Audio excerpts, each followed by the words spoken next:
Hello humans, it's just Martine and welcome to the start of another 24 in 48 hour readathon reading vlog.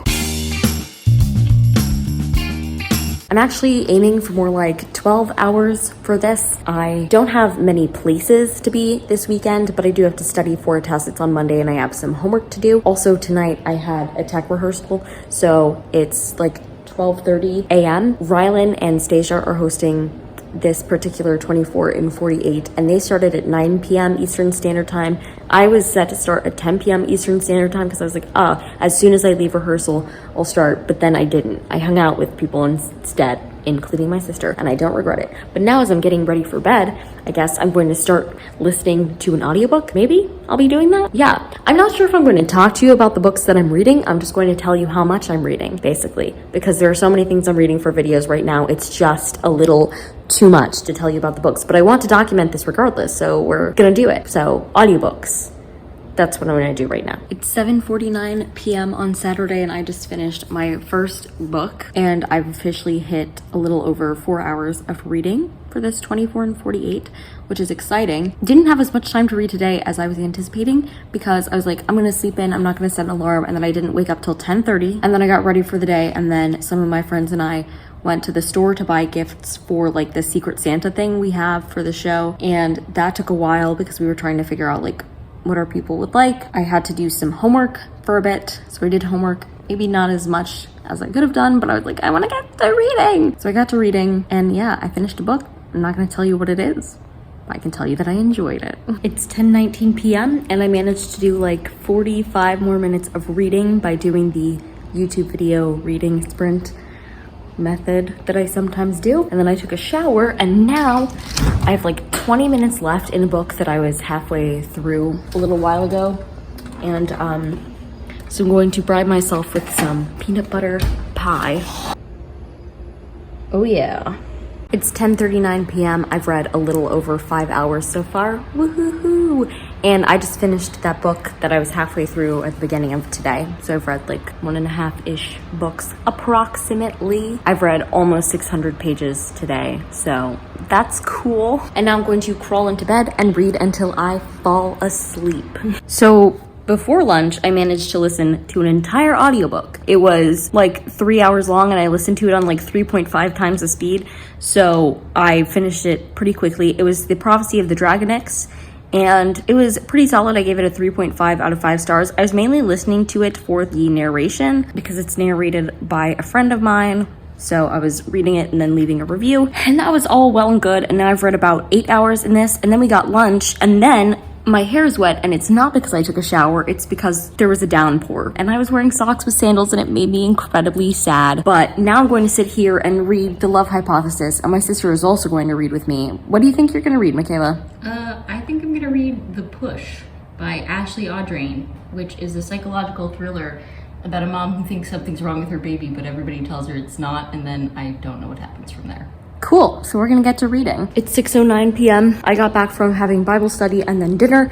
I'm at 74% of The Love Hypothesis, and I'm going to read the last like hour of it and then call my reading for the weekend because I'm so tired. I like literally took a mini nap during the prayer of our Bible study. I just wanna watch as much YouTube or Netflix as I could possibly sit through right now. So I'm gonna finish this book and then I'll do that. It's just past 7 p.m. and I finished reading The Love Hypothesis, which brings me to a little over 10 hours of reading this weekend, which although it's not my full 12 hours that I was aiming for out of the 24 and 48, I still think that's a heck of a chunk of reading. I definitely read over 1,000 pages this weekend, so I will take that. I also technically finished 4 books, 3 of which I read in their entirety this weekend. So that's awesome, and really helped with the fact that I didn't finish a single other book earlier throughout this week.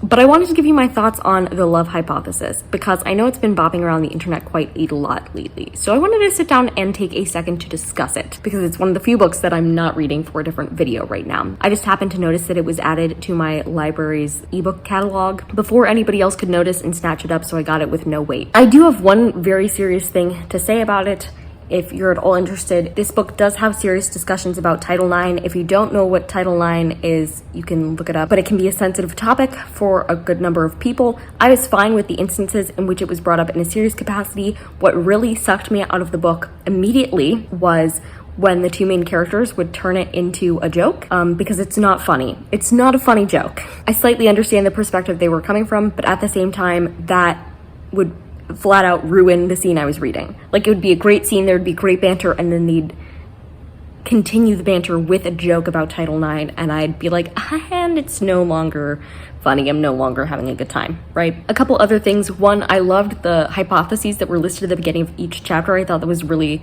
cute. It also usually gave like a slight preview of like, this is what's going to happen in this chapter, but you never knew like how it was going to happen, which was always very interesting to see unfold. There were so many nerdy references that I really appreciated, and the thing that I appreciated most about this book is that it is set against the backdrop of academia. Specifically, it's following a graduate student at Stanford who's studying pancreatic cancer. The author herself is a scientist and is very much involved in academia and never thought she'd write anything but science articles ever again. And then she wrote this book. So she's been a grad student before, she has her PhD, and she knows what it's like. So she was writing that bit from experience, which I think contributed to it a lot. I tend to like fake dating tropes, and this was no exception. I thought it was a weird reason to have a fake dating trope. Like, I'm not sure the setup was perfect, but I also can't think of a better one. So in some ways, like, a little suspension of disbelief was just fine for that. The author made use of many tropes and like called them out too.